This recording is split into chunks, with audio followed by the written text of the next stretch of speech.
మా latest videos కోసం మా ఈ తెలుగు న్యూస్ ఛానల్ సబ్స్క్రైబ్ చేసి గంట సింబల్ యాక్టివేట్ చేసుకోండి. ఎల్లుండే వైశాఖ అమావాస్య అతిపెద్ద అమావాస్య.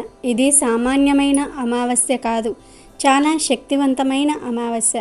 ఈరోజే శనిదేవుడు పుట్టాడు కనుక ఈరోజు శని జయంతిని కూడా జరుపుకుంటారు. అయితే ఈరోజు బీరువాలో ఇది పెడితే చాలు, మీ బీరువా మొత్తం నోట్ల కట్టలతో నిండిపోతుంది.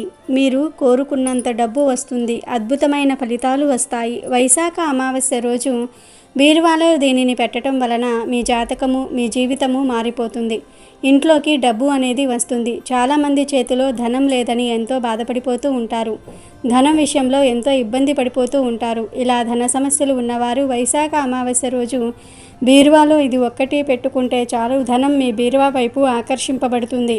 మీ సంపాదన విపరీతంగా పెరుగుతుంది.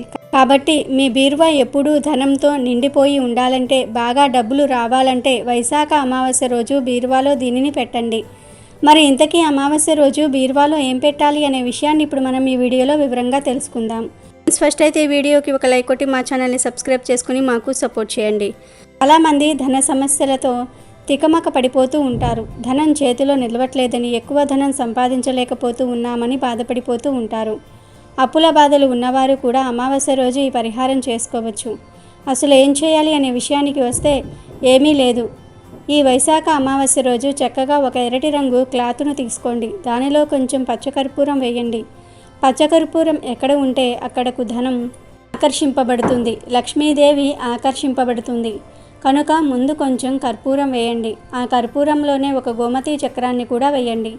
గోమతి చక్రం అంటే లక్ష్మీదేవికి ఎంతో ఇష్టం. గోమతి చక్రాలను లక్ష్మీదేవి సోదరులుగా భావిస్తారు. కనుక పచ్చకర్పూరాన్ని, గోమతి చక్రాన్ని ఎర్రటి వస్త్రంలో వేయండి.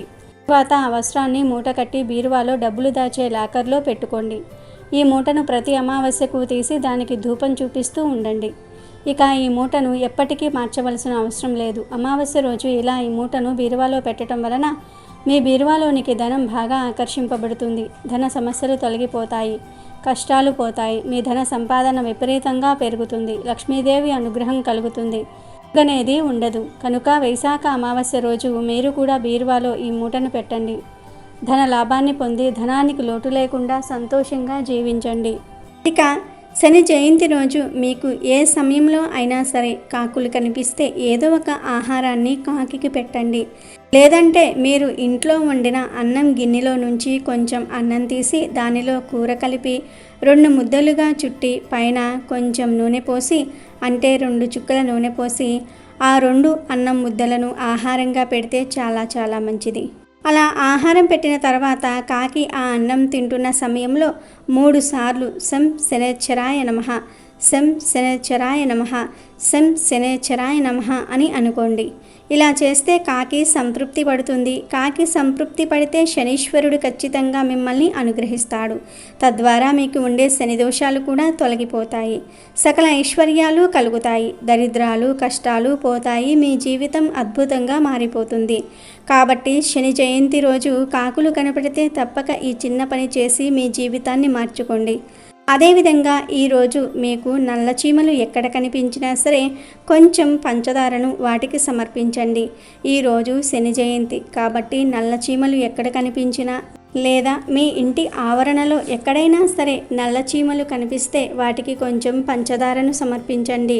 ఆ పంచదారను ఆ చీమలు స్వీకరించినట్లయితే మీకు త్వరలోనే అదృష్టం పట్టబోతుంది అని తెలుసుకోండి. జీవితంలో క్లిష్టమైన పరిస్థితులు ఎదుర్కొంటున్న వారు ఈరోజు శనిదేవుడికి పూజ చేస్తే మంచి శుభ ఫలితాలు ఉంటాయి.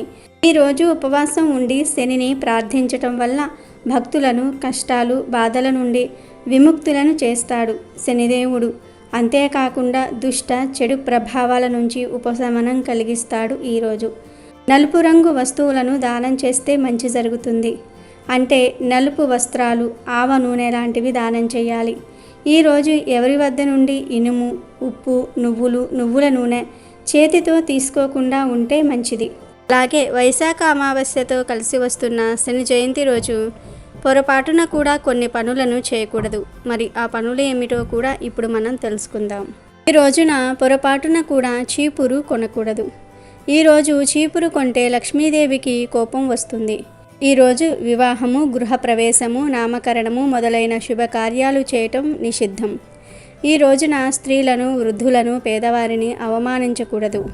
వీలైనంత ఎక్కువ మంది నిరుపేదలకు సహాయం చేయాలి. ఈరోజు పొరపాటున కూడా సూర్యోదయం తర్వాత నిద్ర లేవకూడదు. అంటే సూర్యోదయానికి పూర్వమే నిద్ర లేవాలి. ఇలా ఈరోజు చేయకపోతే అది దరిద్రానికి సంకేతము. ఇలా నిద్రలేచి తలస్నానం తప్పకుండా చేయాలి. ఈరోజు తలస్నానం చేయకపోతే దరిద్రం. ఇలా తలస్నానం చేసే సమయంలో షాంపూలు ఏమీ వాడకుండా కేవలం తల మీద నీటిని మాత్రమే పోసుకోవాలి. ఈరోజు షేవింగు, గడ్డం చేసుకోవటము, గోర్లు కత్తిరించుకోవటము అస్సలు చేయకూడదు. ఇలాంటి పనులు ఎంతో శక్తివంతమైన ఈ అమావాస్య రోజు చేస్తే దరిద్రం చుట్టుకుంటుంది. ఇలాంటి పనుల వల్ల భవిష్యత్తులో ఆర్థిక సమస్యలు ఎదురవుతాయి. పూర్వం అమావాస్య రోజు మధ్యాహ్నం మాత్రమే భోజనం చేసి రాత్రి అల్పాహారం తీసుకునేవారు. ఎందుకంటే అమావాస్య రోజు రాత్రి ఆహారం భుజించడం అనారోగ్యానికి దారితీస్తుంది. ఇక ఈరోజు ముఖ్యంగా ఉదయం 5 నుండి 6 గంటల మధ్యలో, సాయంత్రం 5 గంటల నుండి 6 గంటల మధ్య తలకు నూనె పెట్టుకోకూడదు. ఈరోజు ఇలా చేస్తే దరిద్రం పడుతుంది. అదేవిధంగా ఈరోజు పొరపాటున కూడా మధ్యాహ్నం నిద్రించకూడదు. దరిద్ర దేవతను ఆహ్వానించినట్లు అవుతుంది అని శాస్త్రాలు చెప్తూ ఉన్నాయి.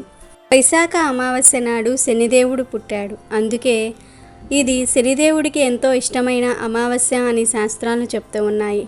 జ్యోతిష్య శాస్త్రం ప్రకారం 9 గ్రహాలలో శనికి ప్రత్యేక స్థానం ఉంది. ఒక వ్యక్తిని శిక్షించటం లేదా ఆశీర్వదించటం కోసం శని అనుగ్రహం తప్పనిసరి అని జ్యోతిష్య శాస్త్రం చెప్తుంది. పురాణాల ప్రకారం ఛాయాదేవి సూర్యదేవుడు కుమారుడైన శనిదేవుడు వైశాఖ మాసంలోని అమావాస్య రోజున జన్మించాడు.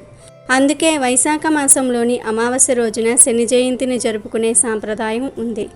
శనిదేవుడిని న్యాయదేవుడు అంటారు. కర్మకు అధిపతి శని మానవులు చేసే పనుల ప్రకారం ప్రతిఫలాన్ని ఇస్తాడు. మానవ జీవితంపై శనిదేవుడి ప్రభావం చాలా అధికంగా ఉంటుంది. నిజానికి శని భగవానుడు మనసారా పూజించి ఆరాధించే భక్తులను కష్టాల నుంచి గట్టెక్కించే కలంకము లేని కరుణామూర్తి. శనిదేవుడు నీతిమంతుడు. చెడు చేస్తే చెడు ఫలితాలు, మంచి చేస్తే మంచి ఫలితాలు తీసుకురాగలవాడు. కాబట్టి తప్పులు చేయని వారు శనిదేవుణ్ణి చూసి భయపడవలసిన పని లేదు. ఎందుకంటే శనిదేవుడు ఎవ్వరినీ అనవసరంగా హింసించడు.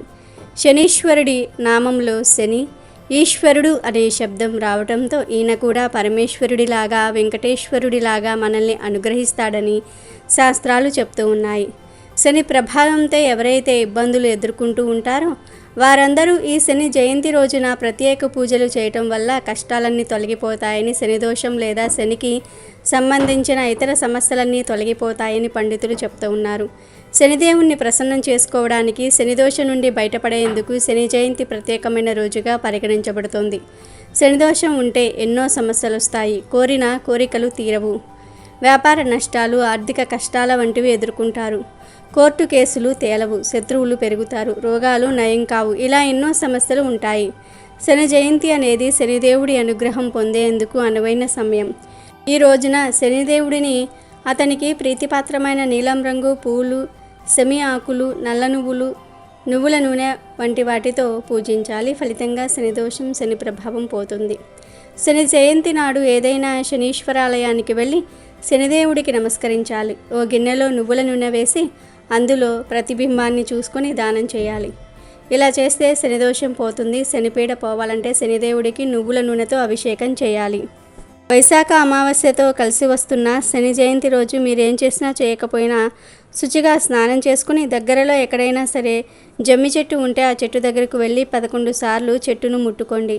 ఇలా ముట్టుకుంటే శని దోషాలు, రాహుకేతు దోషాలు పోతాయి. శనిదేవుడు అనుగ్రహం కలుగుతుంది. సకల ఐశ్వర్యాలు సిద్ధిస్తాయి. కష్టాలు పోతాయి.